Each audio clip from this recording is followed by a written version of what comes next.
এসো কোরআন শিখি, এসো কোরআন শিখি।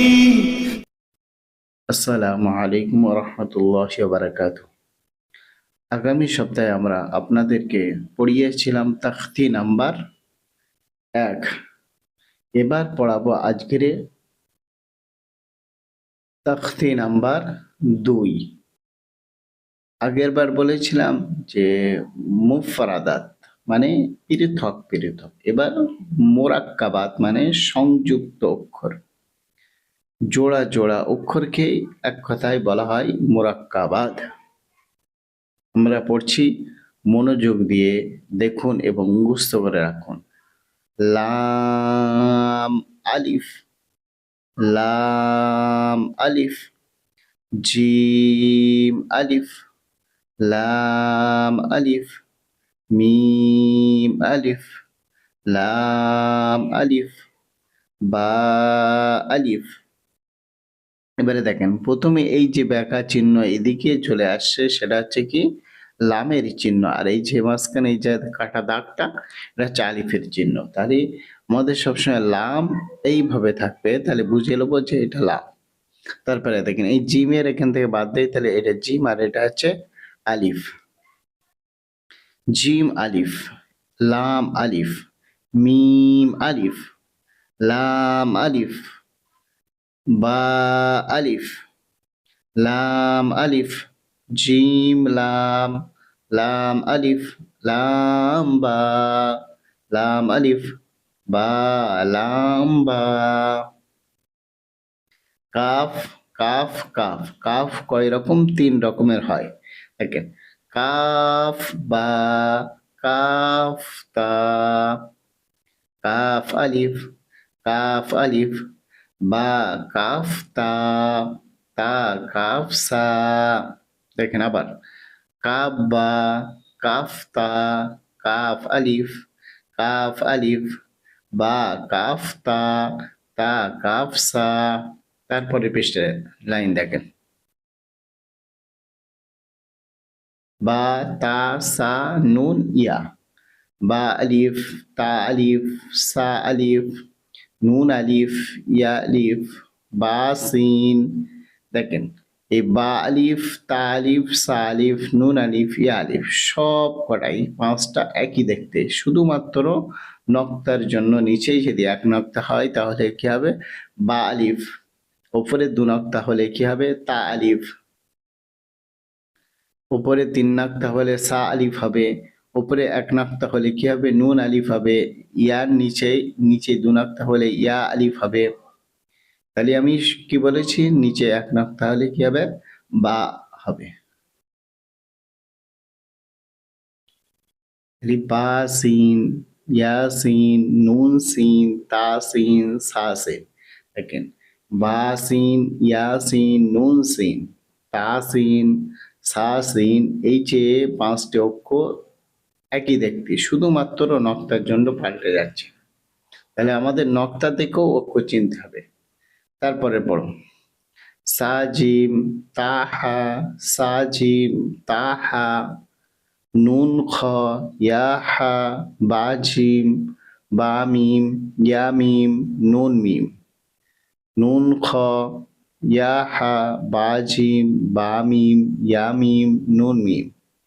তারপরের লাইন, তামিম, সামিম, বাইয়া, ইয়া, নুনিয়া, তাইয়া আর সাইয়া। দেখো, তিনটেই 5টা 4টে অক্ষর একই দেখতে, বাইয়া, তাইয়া, নুনিয়া, বাইয়া, ইয়া, নুনিয়া, তাইয়া, সাইয়া। এবারে আবার এই 5টা অক্ষর একই দেখতে, শুধু নক্তার জন্য পাল্টে যাচ্ছে। নুন বালাম, এটা কি? নুন উপরে 1 নক্তা, নুন নিচে 1 নক্তা, বা আর এটা হচ্ছে লামের চিহ্ন। নুন বা লাম, তা নুন লাম, বা ইয়া লাম, ইয়া তা লাম, সা লাম, নুন বা নুন, বা নুন নুন, তা ইয়া নুন, ইয়া তা নুন, সা নুন, নুন ইয়া নুন। এবার আমরা বুঝতে পারবো জিম হা খ। জিম হা খর কয়টি অক্ষর আমরা চিনতে পারবো? হা সা, খ বা, জিম তা। দেখো এবার এই তিনটে দেখতে একই দেখতে, কিন্তু শুধুমাত্র নক্তার জন্য পাল্টে যায়। যেমন হা সা, এখানে এখানে যদি আমি একটা নক্তা দিই কি হবে? খ সা হবে। নিচে এক নক্তা হলে কি হবে? জিম সা। তাহলে একটা অক্ষরের সাথে মিলিয়ে যে কটা অক্ষর হবে তাহলে আমাদের চিনে নিতে হবে যে একই অক্ষর কিভাবে দেখতে হবে। তারপরে খ বা, খ বা, জিম তা, জিম তা, তা হা তা, তা হা তা, ইয়া জিম বা, ইয়া জিম বা, সোয়াদ হা বা খ তা, বা খ তা। তারপরের লাইন তা হা হা, তা হা হা, বা তা, ইয়া হা, তা হা, ইয়া হা বা হা আলিফ, বা হা মিম। তাহলে আবার প্রথম থেকে পড়ি। বা তা, ইয়া হা, তা হা, ইয়া হা বা হা আলিফ, বা হা মিম। তাহলে আমরা পরের পেজ চলে যাই।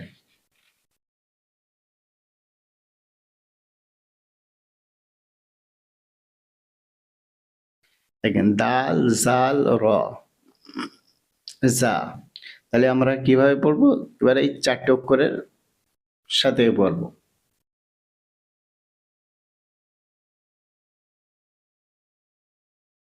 দাল জাল র জা, চারটে অক্ষর। জিম দাল, খ জাল, জিম র, খ জা, ইয়া র, তা জা, মিম দাল, কাফ জাল, ফা র, মিম জা। তাহলে আবার পড়ি। জিম দাল, খ জাল, জিম র, খ জা, ইয়া র, তা জা, মিম দাল, কাফ জাল, ফা র, মিম জা। হয়ে গেল। এবার পরের লাইন সিন শিন সাদ দাদ ত জ। এই ছয়টা অক্ষরের সাথে যে কটা মিলিত সেই কটা অক্ষর আমরা পড়ব। সিন লাম, শিন লাম,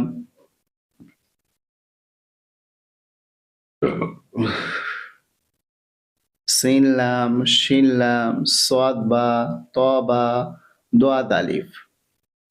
সিন লাম, শিন লাম, সাদ বা, ত বা, দাদ আলিফ। সিন র, শিন কফ, দোয়া দিয়া, জ আলিফ।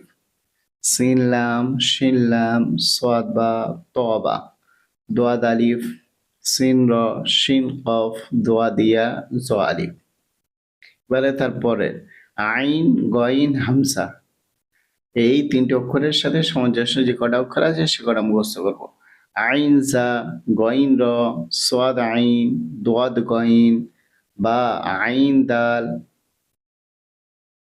তা গইন দাল, হামসা, হামসা আলিফের রূপে, হামসা ওয়াও রূপে, হামসা ইয়া রূপে কখনো আসে। উচ্চারণ লিখে হবে। আবার প্রথম থেকে পড়ি।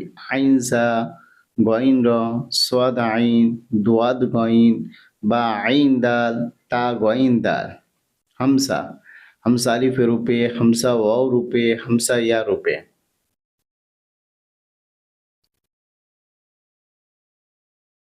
এবার আমরা পরের পেজে যাচ্ছি। ফা কফ অ মিম, ফা কফ অ মিম। তাহলে আমরা এই চারটে অক্ষরের সাথে মিলে তো সেটা অক্ষরগুলো পড়বো। সে অক্ষরগুলো কফ অ, ফা অ। দেখো কফ অ আর ফা অ একই দেখতে, শুধুমাত্র নক্তা। কফের মাথায় কনক্তা হয় দু নক্তা, এবং ফার মাথায় কনক্তা হয় এক নক্তা। তাহলে আমরা বুঝতে পারবো কফ অ, ফা অ, ফা কফ লাম, কফ ফা লাম। দেখেন ফার এক নক্তা, কফের দু নক্তা। এখানে একই শুধু নক্তের জন্য ফা কফ লাম, কফ ফা লাম। ইয়া ফা, হা মিম, কাফ মিম, লাম মিম, তা মিম, তা মিম তা। আলহামদুলিল্লাহ, খুব সুন্দর। যাদের এখনো বুঝতে পারিনি তোমরা কমেন্টে জানাবে যে আমরা পড়া বুঝতে পারিনি। ইনশাল্লাহ আগামীতে আরো সুন্দরভাবে বোঝাবো। এবারে তোমাদের প্রশ্ন অক্ষর পরীক্ষা। এখান থেকে এই অবধি তোমরা একা একা পড়বে। যে বাচ্চাগুলো যে ছেলেপিলেগুলো তোমরা একা একা পড়তে পারবে এবং বলতে পারবে, তোমরা তোমাদের নাম কমেন্টে লিখে যাবেন, তাহলে আমরা বুঝতে পারবো। আর এই নুরাইল কায়দা যদি শিখতে চাও, কোরআন শিখতে চাও, তাহলে কমেন্টে হ্যাঁ লিখে যাবেন। আসসালামু আলাইকুম ওয়া রাহমাতুল্লাহি ওয়া বারাকাতুহু।